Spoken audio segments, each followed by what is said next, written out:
My sister Claire always had a knack for stepping on hearts while wearing 6-inch heels.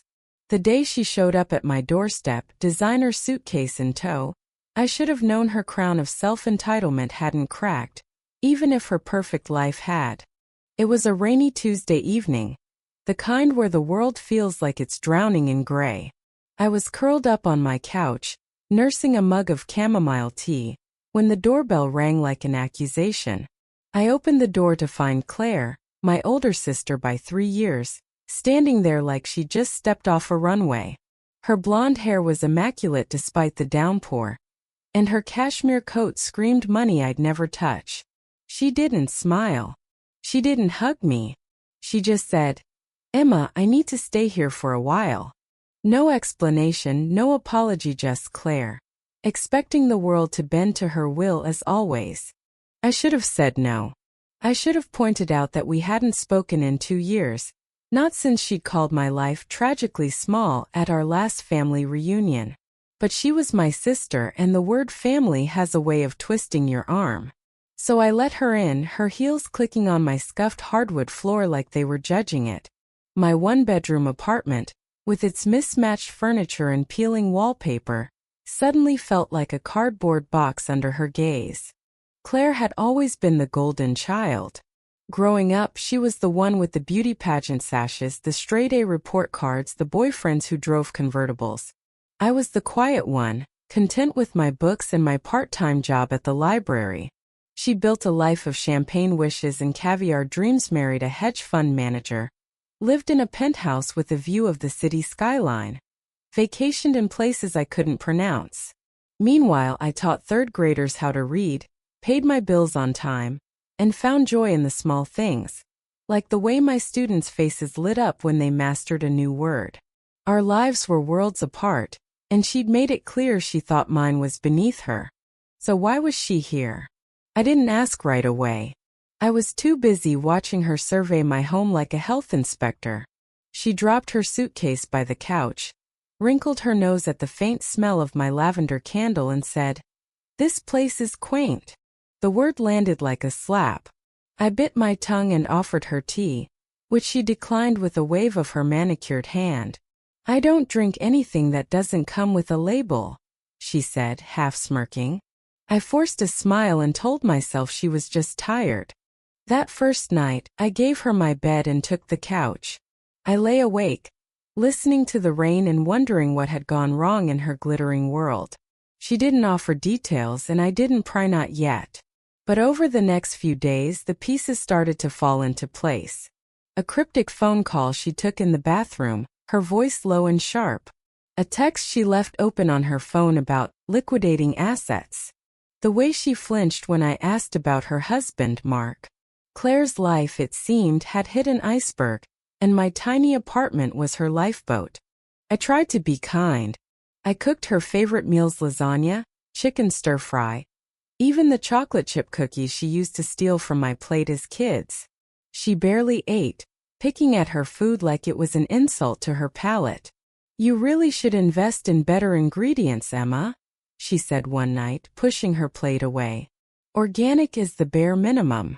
I stared at her, my fork frozen mid-bite. This was my home, my food, my hospitality, and she was treating it like a charity case. By the end of the first week, the tension was a living thing, curling around us like smoke. Claire didn't lift a finger to help. She left her dishes in the sink, her designer clothes strewn across my armchair, her makeup brushes cluttering my bathroom counter. She spent her days on her phone, scrolling through social media, posting photos of herself in my apartment but cropping out anything that looked too ordinary. She captioned one post, "Finding peace in simplicity," and I nearly choked on my coffee. Simplicity? She was crashing on my couch because her life had imploded, and she had the gall to romanticize it? I held my tongue for as long as I could. I told myself she was hurting, that she needed time to process whatever had brought her here. But then came the night that broke me. It was a Friday, and I'd had a rough day at work. One of my students, a shy girl named Lily, had been teased for her hand-me-down clothes, and I'd spent my lunch break consoling her. I came home exhausted, craving a quiet evening. Claire was sprawled on the couch, sipping wine from my only bottle, which I'd been saving for a special occasion. "You look like you've been through a war," she said, not looking up from her phone. "Teaching must be so draining." I swallowed my irritation and sat across from her. "It's rewarding, actually. My kids are amazing." She snorted, a sound so dismissive it made my skin crawl. "Amazing? Emma, you're wasting your life on other people's brats. You could have done so much more, you know. You're not stupid. Why settle for this?" She gestured around my apartment, her lip curling. "This mediocrity?" The word hit like a punch. Mediocrity. My home, my job, my life reduced to a sneer. I stood up, my hands shaking. "Claire, you don't get to come into my home and insult me. You're here because you have nowhere else to go. Maybe you should think about that before you talk about my life." Her eyes widened like she couldn't believe I'd dared to speak. "Excuse me? I'm trying to help you see you're better than this. You're living like some spinster librarian." I laughed, a bitter sound that startled us both. "Better than this? Claire, you're sleeping on my couch. Your life fell apart and I'm the one picking up the pieces. Maybe you should take a hard look at your own choices before you criticize mine." The silence that followed was deafening. Claire's face flushed, her mouth opening and closing like a fish out of water. For the first time I saw a crack in her perfect facade. Anger, yes, but also something else. Shame, maybe. Or fear. She grabbed her phone and stormed into my bedroom, slamming the door. I sank onto the couch, my heart pounding, wondering if I'd gone too far. The next morning, Claire was quieter.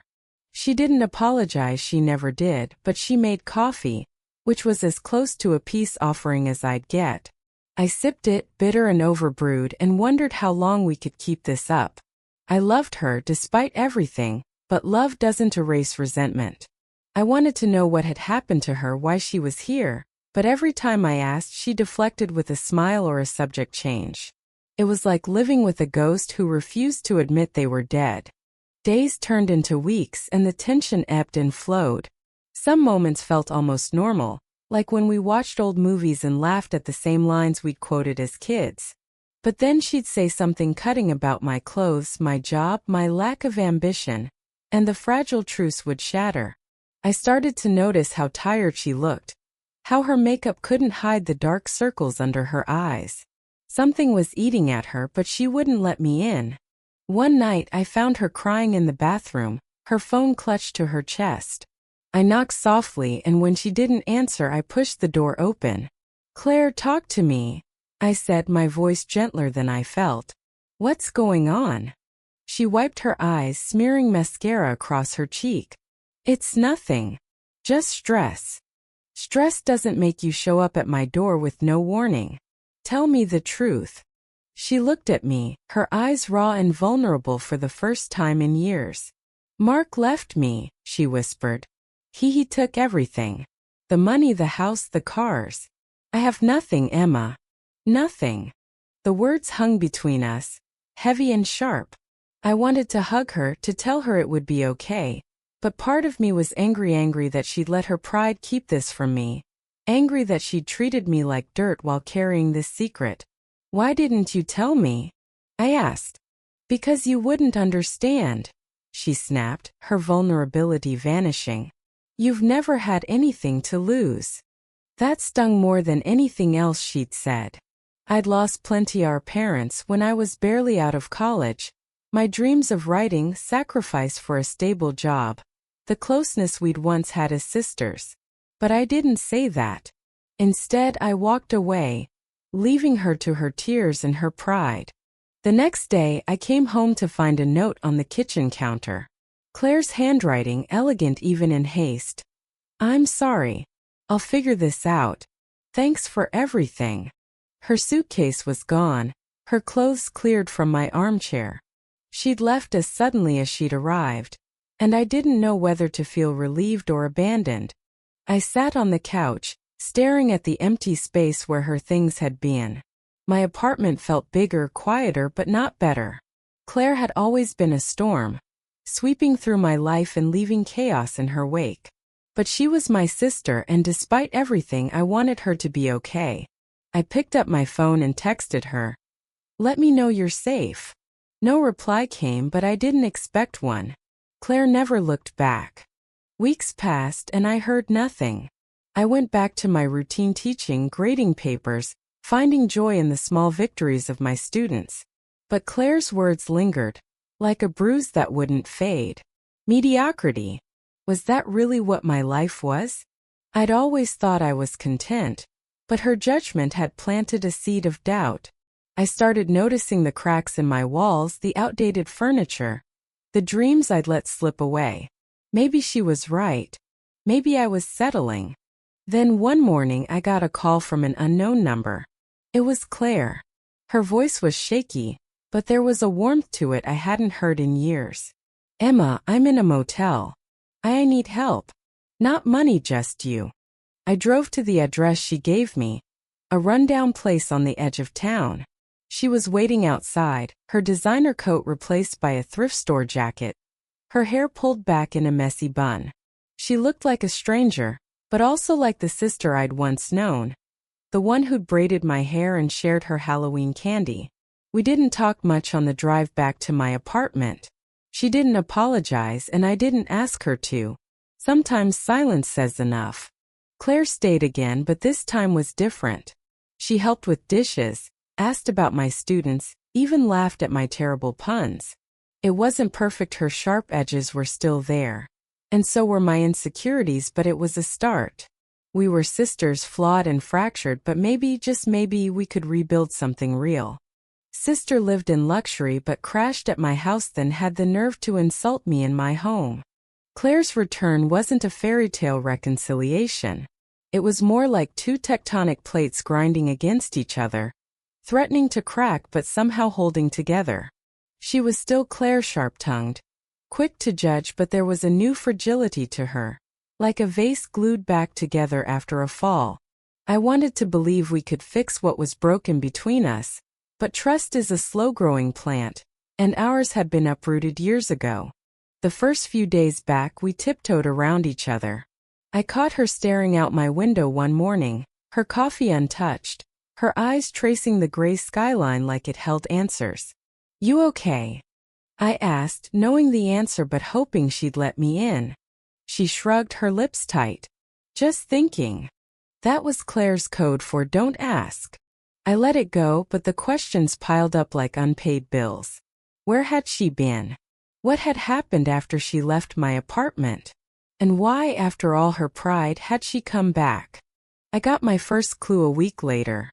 We were eating takeout pizza, because she'd finally admitted she couldn't live on kale smoothies forever when her phone buzzed. She glanced at it, her face hardening, and silenced it. But I saw the name on the screen, Mark. Her ex-husband. The man who'd taken everything, according to her. I didn't push, but that night I heard her pacing in my bedroom, her voice low and furious through the thin walls. "You don't get to do this to me," she hissed into the phone. "I'm not nothing." The next morning I found her at my kitchen table, scribbling numbers on a napkin. Her eyes were red, her hair unwashed, a version of Claire I'd never seen. "You don't have to tell me everything," I said, sitting across from her. "But you're scaring me. What's going on?"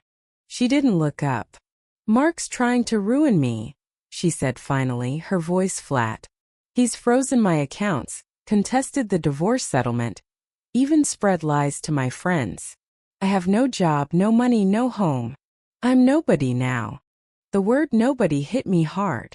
Claire, who'd always been larger than life, reduced to this. I wanted to feel sorry for her, but part of meth, part still stinging from her insults, wanted to say, "Welcome to the real world." Instead, I reached for her hand. She pulled away, but not before I felt her trembling. "You're not nobody," I said. "You're here. That's something." She laughed, a brittle sound. "Here? In your shoebox apartment? God, Emma, you're so content with so little." There it was again, that jab, that assumption that my life was less because it wasn't draped in luxury. I stood up, my chair scraping the floor. You know what, Claire? I'm done. I've opened my home to you twice, and you still act like I'm beneath you. If you hate it here so much, leave. Her eyes widened, but she didn't argue. She just nodded, grabbed her jacket, and walked out. The door clicked shut, and I sank to the floor, my anger dissolving into something heavier. Guilt. Fear. Love. I hated how much I still cared. She didn't come back that night. Or the next. I called her phone, but it went straight to voicemail. I checked her social media, but her accounts were silent, no filtered selfies, no cryptic captions. Panic crept in, gnawing at me during my classes, my students' voices fading into a blur. Where was she? Was she safe? I drove to the motel where I'd found her before, but the clerk said she hadn't been there in weeks. I was about to call the police when my phone rang. It was her. Emma, she said, her voice small. I'm at the park by your place. Can we talk? I found her on a bench, wrapped in that same thrift store jacket, her face bare of makeup. She looked younger, almost like the Claire who'd once helped me build a pillow fort during a thunderstorm. I sat beside her, the cold metal biting through my jeans. I'm sorry, she said before I could speak. For everything. For what I said, for how I've treated you. I don't know how to do this. Do what? I asked. Be human, she said, her voice breaking. I've spent my life chasing things, money, status, perfection. And now it's gone, and I don't know who I am without it. I didn't know what to say. Part of me wanted to hug her. Part of me wanted to scream. Instead, I asked, what happened with Mark? She took a shaky breath.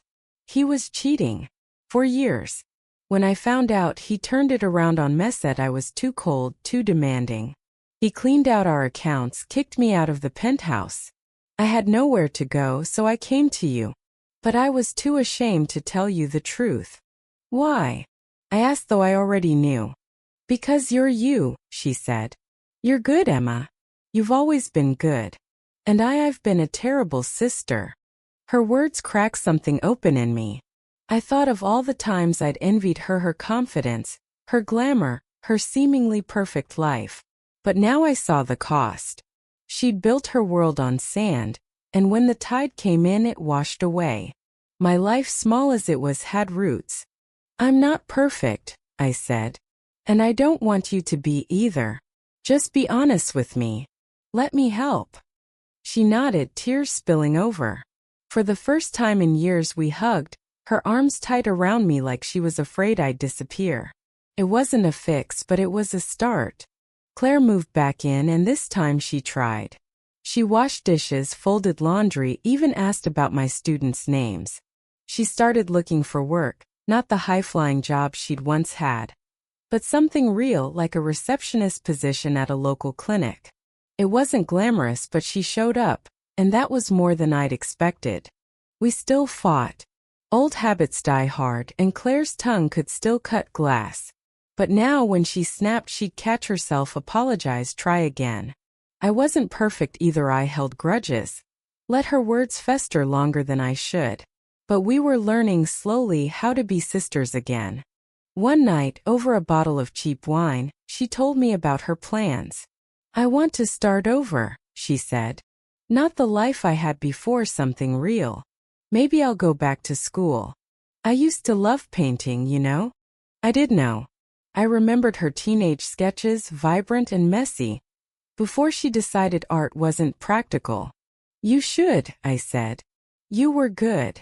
She smiled, a real smile, not the polished one she'd worn for years. Maybe I'll paint you something. For this place.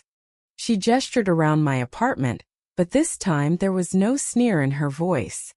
Months passed, and Claire found her footing. She got the receptionist job, rented a tiny studio apartment, started painting again. Our relationship wasn't perfect. Sometimes we went weeks without talking, sometimes we argued over nothing, but it was honest. For the first time, I felt like I had a sister, not a rival. One day, she showed up at my door with a canvas wrapped in brown paper. For you, she said, her cheeks pink with nerves. I unwrapped it to find a painting of my living room, not the peeling wallpaper or the mismatched furniture, but the warmth of it, the life. The chipped mug on the coffee table, the family photos on the wall, the couch where we'd fought and laughed and cried. In the corner, she'd painted us 2 sisters, sitting close, not perfect but together. I hung it above my couch where it still is today. It's a reminder that family isn't about who's right or who's better, it's about showing up. Even when it's hard. Claire and I still have our moments, but we've learned to listen, to forgive, to see each other as we are, not as we wish we were. Looking back, I think about the nerve it took for Claire to insult me in my own home, but also the courage it took for her to come back, to admit she was lost. I think about my own choices, staying small, safe, content, and whether they were enough. Maybe Claire was right in a way. Maybe I could have dreamed bigger. But maybe I was right too, that there's value in a life built on love, not flash. What do you think? Was I too soft on Claire, letting her back in after everything? Or was she the one who lost more? Trading authenticity for a life that crumbled? Share your thoughts about sisters, forgiveness, or what it means to live a good life. Because in the end, we're all just trying to figure out where we belong.